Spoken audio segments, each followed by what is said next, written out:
வேலூரும் வெயிலும் பிரிக்க முடியாதுன்னு சொல்லுவாங்க. ஆனால் இந்த 2 நாளாக நான் கேள்விப்பட்டது வெயிலை காணோம். ஏன் அடுத்த வெயில் நான் வர்றேன்னு.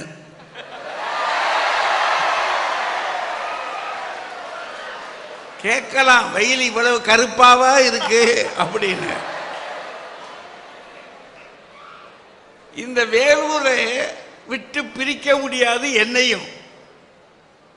1960களிலே எனக்கு பணி கொடுத்து என்னை ஆசிரியராக வைத்து அழகு பார்த்தது வேலூர் ஊரிஸ் கல்லூரி.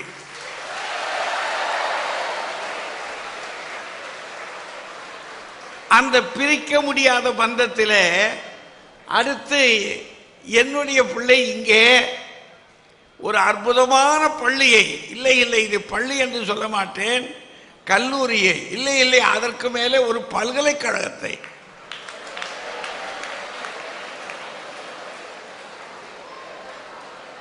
அத்தனை சிறப்பாக நடத்தி கொண்டிருக்கிறார். இங்கே திருவள்ளுவர் கலைக்கூடத்தை இப்ப திறந்து வைத்தோம். அப்படி ஒரு இடம் அநேகமா எங்க கல்லூரியில இல்லை, நான் படித்த கல்லூரியில இல்லை.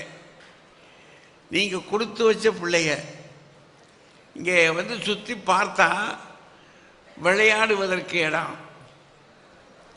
என்ன விளையாட்டு வேணும்? நீங்க பேசுறத பார்த்தா இடம் இருக்குங்க, விளையாட விட மாட்டேங்கிறாங்க.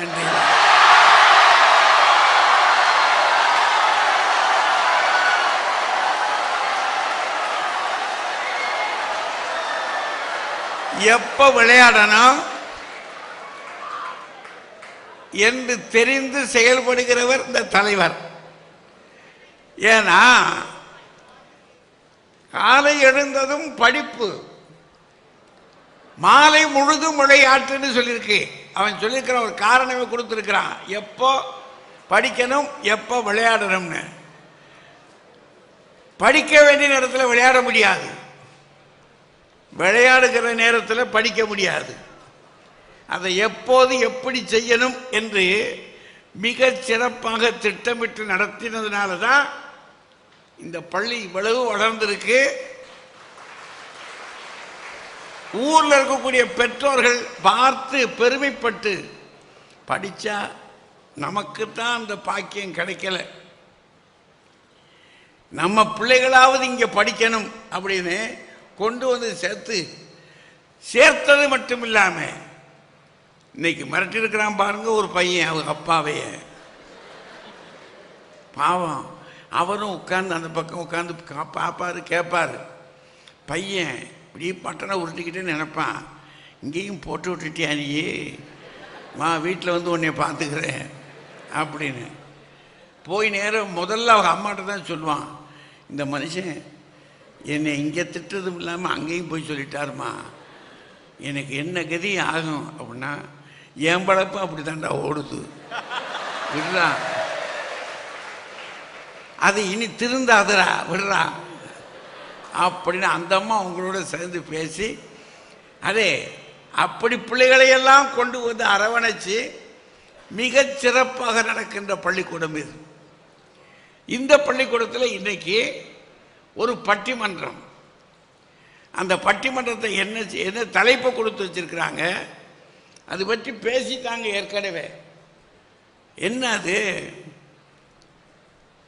ஊடகங்கள், வலைத்தளங்கள் இவையெல்லாம் மாணவர்களின் முன்னேற்றத்திற்கு தடையாயிருக்கா துணையாயிருக்கா? ஊடகம் வலைத்தளம், ஊடகம்னா தெரியும், எல்லா பிள்ளைகளுக்கும் தெரியும். ஊடகம் என்ன இருக்கு? ஒரு காலத்தில் பார்த்தா பத்திரிகைகள், ஊடகம் அப்படின்னா பெரிய பத்திரிகைகள். அந்த பத்திரிகைகள் இன்னைக்கு பெருத்து இருக்கு, எங்க பார்த்தாலும் பத்திரிகைகள் இருக்கு. பத்திரிகை மட்டும்தானா ஊடகம்? திரைப்படங்கள் அது ஒரு ஊடகம். இந்த 2 பெரிய ஊடகத்துக்கு மேலே அதெல்லாம் வீழ்த்துறதுக்கு முன்னாடி வானொலி வந்துச்சு. அதுக்கு பிற்பாடு இப்போ காணொலி. அது என்ன? அது தொலைக்காட்சி. அது வந்து சேர்ந்துருச்சு. இவை எல்லாம் ஊடகத்துக்குள்ளே நம்ம வீட்டுக்குள்ளே வந்துருச்சு. நாடகத்துக்கு போய் பார்க்கணும்னு அவசியம் இல்லை, அது நம்ம வீட்டுக்கு வந்துடுது. அநேகம் பேர் 9 மணிக்கெல்லாம் வீட்டுக்குள்ளே உட்கார்ந்துடுறான். என்ன நடக்குதுன்னு பார்க்கணும்.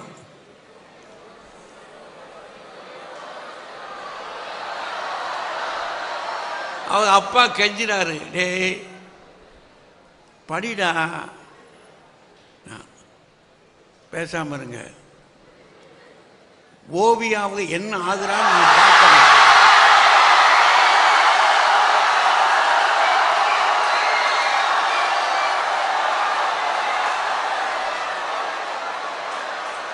இந்த வாரம் என்ன ஆகுமோன்னு நான் பயந்து கிடக்கேன். பேசாதீங்க, நடக்கிறது வேற என்றான் பையன். அப்ப வீட்டுக்குள்ளேயே வந்துருச்சு. ஒரு பக்கம் பத்திரிக்கை இதழ்கள், இன்னொரு பக்கம் திரைப்படம், வானொலி, அப்புறம் தொலைக்காட்சி. எல்லாத்துக்கும் மேலே இந்த வலைத்தளங்கள்னு போட்டா பாருங்க, அதுக்கு என்னதுக்கு போகிறது? கணினினா பெருசாக போட்டு பூரா ஒரு பெட்டி வச்சு அதை பார்த்துக்கிட்டு இருந்தான், தட்டிக்கிட்டே தெரிஞ்சான். அதிக மடிக்கணினி அப்படின்னா கொஞ்சம் சிறுசாக வாங்கி வச்சுக்கிட்டான். இப்போ அதை கூட வைக்கல, கையிலேயே கணினி வச்சிருக்கான். கையில் வச்சுக்கிட்டு அப்படின்றான்.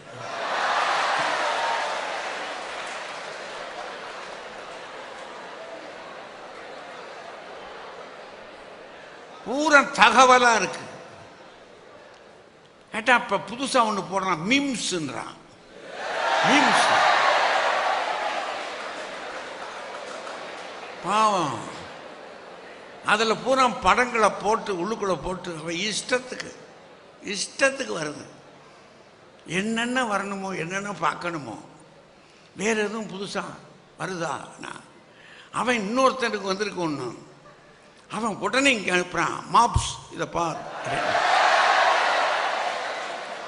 மாப்ஸ் இதை பார் அப்படின்றான். இவர் உடனே இதை பார்த்து முடிச்ச உடனேயே இவர்கிட்ட கிடைச்ச ஒண்ணு தூக்கி அங்க அனுப்புறாரு. நம்ம ஊர் அரசியலும், நம்ம ஊர் திரைப்படமும், நம்ம சமூகமும் அதுக்குள்ள கடந்து உருட்ட பார்த்தோம்னா, அடே அப்பா, இவ்வளவு வந்து சேர்ந்துருச்சா? இவ்வளவு வீட்டுக்குள்ள நம்ம பிள்ளைய கையில் இருக்கு. அப்பா பார்க்குறாரா? அம்மாவுக்கு பாவம் நேரம் இருக்காது, அதுவும் பார்க்குதுன்றாங்க. பார்க்காம இல்லை, ஏதோ வரவு செலவு கணக்குகள் அதை குறித்து வச்சுருக்கோம். எங்கே யாருக்கிட்ட வாங்கியிருக்கு, எவ்வளவு இருக்கு, என்ன வரா. இப்போ ஏன்னா அது வந்து சிட்டை அதுலேயே இருக்குது. எங்கெங்கே சரக்கு வாங்கினோம், எவ்வளவு கொடுத்தோம், இன்னும் எவ்வளோ கொடுக்கணும், இந்த வரவு செலவு கணக்குகள்லாம் பட்டியெல்லாம் முன்னாடி சிட்டையில் எழுதி வச்சுருந்ததில்ல.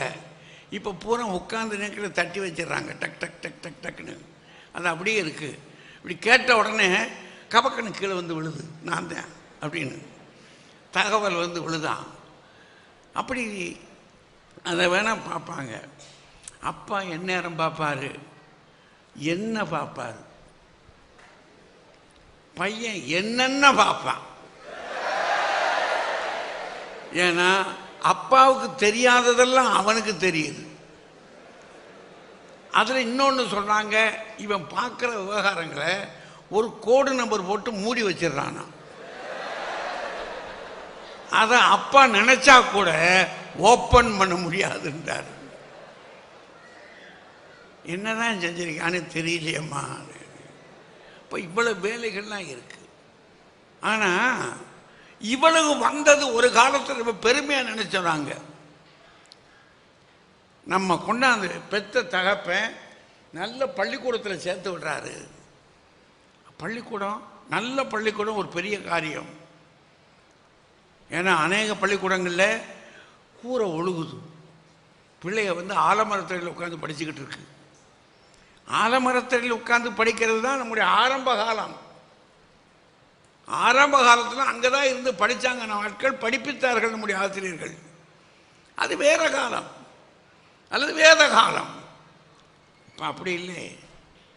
இப்போ அந்த மாதிரி வெளியில் வச்சு வச்சோம்னா அது நம்ம கிராமங்கள் இன்னும் இருக்காது.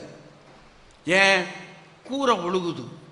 ஒழுகிறது மட்டும் இல்லை, அது எப்போ உட்காரும்னு சொல்ல முடியாது. அதனால் பிள்ளைகள் பார்த்தா வெளியே உட்காந்து படிச்சுக்கிட்டு இருக்கு. அப்படி பள்ளிக்கூடம் இல்லாமல் எப்படி பள்ளிக்கூடம்? இந்த மாதிரி பள்ளிக்கூடங்கள் கொண்டாந்து சேர்த்தது மட்டும் இல்லை, நல்ல ஆசிரியர்கள் சொல்லிக் கொடுக்க ஆசிரியர் வேணும்ல. சில ஆசிரியர்களுக்கு இது போல வரும்போதே சத்தத்தை பார்த்தீங்களா, அவங்க பேரில் அவ்வளோ மரியாதை வச்சுருக்காங்க. அந்த ஆசிரியர் வர்றாங்க, பையங்க அத்தனை பேரும் கைது சிரிக்கிறான் அப்படின்னா. ஒரு காலத்தில் சில ஆசிரியர்கள் வந்தா போதும் அப்படின்னா, அப்படின்னா என்ன அர்த்தம்? இவர் இங்கேயுமா ஏத்துனீங்க, அங்கே தான் எங்களை கொண்டுக்கிட்டு இருக்காரையா அப்படின்னு. இப்போ அப்படி இல்லை. இப்போ ஆசிரியர், நல்ல ஆசிரியர் துணை. அது மட்டும் இல்லை, நல்ல நூலகம். உங்கள் நூலகத்தை நான் போய் பார்க்குறேன். நாங்கள் படித்த காலத்துலலாம் புத்தகத்தை கொடுக்க மாட்டாங்க, பார்த்துட்டு போட. ஏன்? கிழிச்சிருவேன். இருக்கிறதே ஒரு புத்தகம் தான். ஆம்பாட்டு கணக்கு கேட்க வந்தானே ஏன் பட சம்பளத்தில் பிடிச்சிடுவேன், பார்த்துட்டு போ. சார் உட்காந்து படிக்கிறேன். திடீர்னு என்னை பிரின்ஸிபல் கூப்பிட்டாருன்னா நான் என்ன செய்கிறது? நீ அந்நேரம் 2 பக்கத்தை கிழிச்சிட்டீங்கன்னா அதெல்லாம் முடியாது, போ. இன்னைக்கு அப்படி இல்லையே. என்ன மாதிரி உங்களுக்கு நூலகம். இப்போ நூலகம் ஒரு துணை. ஆசிரியர், நல்ல பள்ளிக்கூடம் துணை, ஆசிரியர் துணை, நூலகம் துணை, கல்விக்கு இருவருன்னு இருக்கான். நல்ல நண்பர்கள். நல்ல நண்பர். அவன் படிக்கிறவனாக இருப்பான், படிக்காதவனாக இருக்கணும். அவன் படிக்காதவனாக இருந்தான்னா பட்டன் உருட்டி, இல்லாட்டி பல்ல அப்படியே கச்சுக்கிடுவான். என்னடா நான் ஒன்றும் விளங்கலடா, இந்த வாத்தியார் என்ன பேசுறாருன்னே தெரியலடா, என்ன ஒன்றும் விளங்கலைன்னா எப்படா விளங்காமல் இருக்கு? எனக்கு விளங்குது, உட்கார நான் சொல்கிறேன். சொல்லி கொடுத்துட்டு அந்த வாத்தியார்கிட்டே போய், சார் விளங்கலைன்றான் சார். அப்படியா?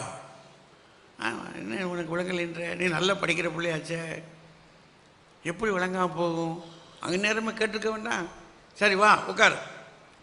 சொல்லி கொடுக்குற ஆசிரியர் எவ்வளவு வசதிகள், இவ்வளவு துணை. ஆசிரியர் ஒரு துணை, நண்பன் துணை, எல்லாத்துக்கும் மேலே. நாங்கள் நினச்சோம் அந்த காலத்தில் இந்த டிவி வந்திருக்கு, வானொலியிலேயே அதுக்கு முன்னாடி வானொலி வந்துச்சு, அதுலேயே வகுப்புகள் நடக்கும். அறிவியலை பற்றி இப்போ சொல்லுவாங்க, இன்றைக்கும் சொல்கிறாங்க. அங்கே கேட்கத்தான் ஆதி இல்லை அறிவியலை பற்றி. அதே மாதிரி இந்த டிஸ்கவரி சேனல் இப்போ நான் பையன் சொல்கிறேன், அதில் நீங்களில் வர்றீங்க, அதான் உங்களை பார்த்துட்டோம் ஏற்கனவே. அது இங்கே வந்துட்டு தான் இங்கே உட்காந்துருக்கீங்க, அங்கே ஏறி ஏறி தாவுறீங்க அப்படின்னா. டிஸ்கவரி சேனல் எத்தனை சேனல் இருக்கு, அதில் அவ்வளவுலையும் அறிவியல் பற்றிய செய்திகள், சிந்தனைகள் விழுது. இதெல்லாம் பெரிய உதவியாக இருக்கும், துணையாக இருக்கும் அப்படின்னு நாம் நினைக்கிறோம். ஆனால் இப்போ அண்மை காலமாக அநேகருக்கு சந்தேகம் வந்துருச்சு. அந்த சந்தேகத்தில் என்ன கேட்குறாங்க? இல்லை, அது துணை இல்லை, இந்த பையங்களுடைய முன்னேற்றத்திற்கு, இங்கே பிள்ளைகள், பெண் பிள்ளைகளுடைய முன்னேற்றத்திற்கு பெரிய தடை அப்படின்னு பேசுகிறாங்க. யார் பேசுகிறது? தானே தடை. இந்த பக்கம் இருக்காங்களே, கோயம்புத்தூரில் அவினாசி பல்கலைக்கழகத்தில் தமிழ்துறையில் இருக்காங்க. முனைவர், நல்ல குரு ஞானாம்பிகா.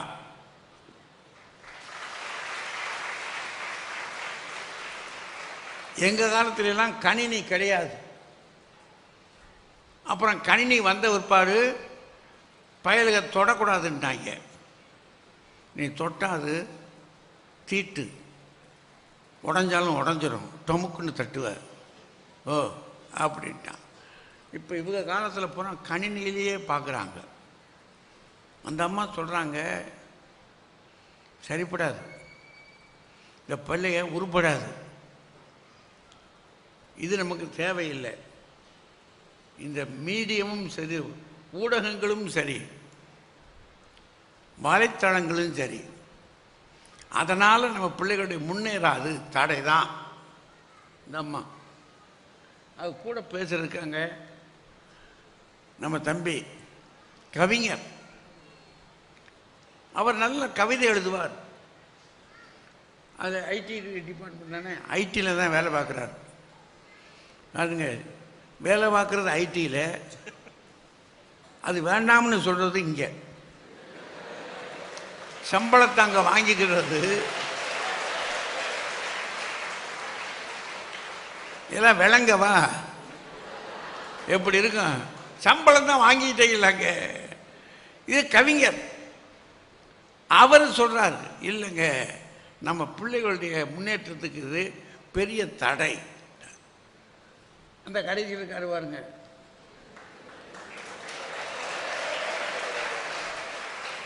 கன்னத்தில் கையை வச்சு அவர் சொல்கிறார், ராஜா முடியாது, சரிப்படாது, நடக்காது. ஒரு காலத்தில் கணினி வரப்போகுது அப்படின்னு உடனே அலுவலகங்களில் இருந்து வேலை பார்த்தாலும் கொதிச்சாங்க, போச்சு எங்கள் வேலை வாய்ப்பெல்லாம் போச்சுன்னு. இப்போ அவங்களே வீட்டுக்குள்ளே வாங்கி வச்சுருக்காங்க, கொண்டு வந்து வச்சுருக்காங்க. ஆனால் அதனால் என்ன ஆச்சு அப்படின்ற விவரங்களை எல்லாம் தெரிஞ்சுக்கிட்டார் அவர். அவர் சொல்கிறார், முடியாது, இது இந்த பிள்ளைகளுடைய முன்னேற்றத்திற்கு தடைன்றார் அவர். 3 பேரும் தடைன்னு சொன்னால், இந்த பக்கத்தில் நம்ம அருள் பிரசாத் நல்லா பேசுவார். அவர் தெளிவாக வச்சுட்டார், என்னுடைய முன்னேற்றமே அதில் தான் இருக்கின்றார். அவருடைய முன்னேற்றமே ஏன் எது எங்கெங்கே இருக்குன்னு இவருக்கு தான் தெரியும். தட்டுறாரு, தட்டுங்கள் திறக்கப்படும், கேளுங்கள் கொடுக்கப்படும், எல்லாம் தெரிஞ்சு வச்சிருக்காரு. அதனால் அவரை எல்லாம் தெளிவாக தெரிஞ்சு வச்சுட்டு சொல்கிறாரு, நம்ம பிள்ளைகளுடைய முன்னேறணுமா, உலக அரங்குக்கு போகணுமா. இன்னைக்கு வாங்கியிருக்கு பாருங்க ஒரு பிள்ளை நீட் தேர்வில், ஒரு விவசாயி வீட்டு பிள்ளை, எவ்வளவு பெருமையாக இருக்கு அதை கேட்க, எத்தனை பெருமை.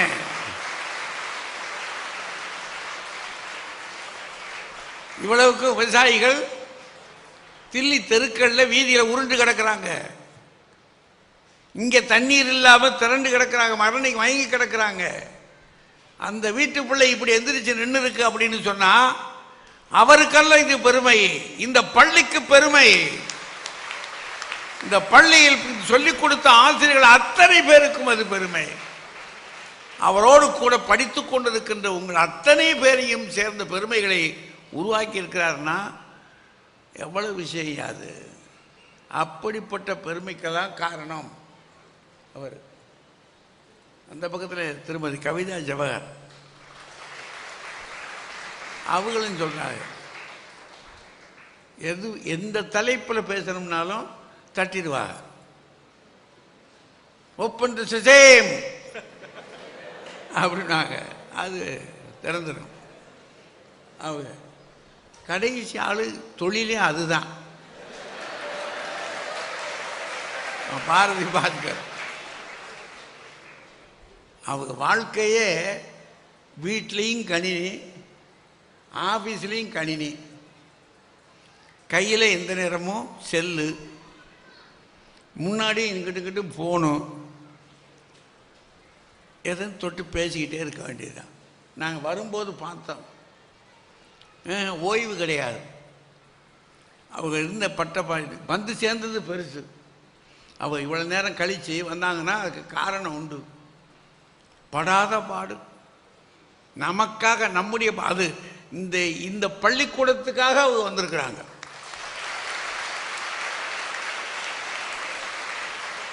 ரொம்ப கடினம். அவங்களுடைய வேலை பழு அப்படி. சும்மா சாதாரண சொல்லிடுறது இல்லை, வேணும்னு சொல்கிறதும் இல்லை. உண்மையான நிலைமை அப்படி. அதில் அவங்க பெரிய பதவியில் போய் உட்கார்ந்துக்கிட்டு ரொம்ப சாதாரணமாக வந்து உட்கார்ந்தீங்க சொல்கிறாங்க. இல்லைங்க, இதில் எவ்வளோ பெரிய முன்னேற்றம் இருக்குது, நம்ம பிள்ளைகள் நாளைக்கு எவ்வளவு பெரிய முன்னேற்றத்தை அடைய போகுது இதன் மூலமாக, அதுக்கு முன்னுதாரணம் நானே அப்படின்னு நினைக்கிறாங்க. இவ்வளோதானுங்க. இப்போது நீங்கள் எல்லாம் சுதாரிப்பு ஆயிட்டீங்க. என்ன பிரச்சனை, யாரோ ஒரு பிள்ளை நான் என்ன தலைப்பு கொடுக்க போகிறேன்னு, தீர்ப்பு கொடுக்க போகிறேன்னு சொல்லிவிட்டார். ஆனால் உங்கள் தலைவர் அதுக்கு எதிர்பார்ப்பாருன்றதையும் சொல்கிறார். என்ன விஷயம்னு எனக்கு விளங்கலை. அது அப்போது அந்த பிள்ளைகள் நீங்கள் நேரம் அவர் சொன்ன உடனே ஒரே கைதட்டு சிரிப்பு. அவர் சொல்லும்போது இப்போ எப்படி இருக்க போகிறீங்கன்னு எனக்கு தெரியல. உங்ககிட்ட நான் கேட்டுக்கிறது, இது தடையா துணையா அது எனக்கு தெரியாது. நீங்கள் அடிக்கடி எந்த கட்சி நல்லா சொல்லுதோ அந்நேரம் ஒரு உற்சாகமாக ஒரு கைதட்டி, ஏன்னா அது கொடுத்தாதான் அந்த டானிக்கில் தான் அவங்க பேச முடியும். இல்லைன்னா என்ன ஆயிடுவாங்க, அப்படியே பார்த்துட்டு வணக்கம் வர்றேன் அப்படின்னு உட்கார்ந்துருவாங்க. அதனால் தயவு செய்து உங்களுடைய ஒப்புதல்களை நீங்கள் உங்களுடைய கையொலிகளால் காட்ட வேண்டும் என்று சொல்லி இப்போது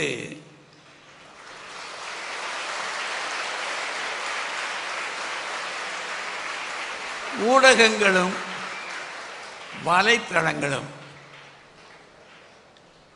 மாணவர்களுடைய முன்னேற்றத்திற்கு தடையே என்ற அணி தொடங்குகிறது.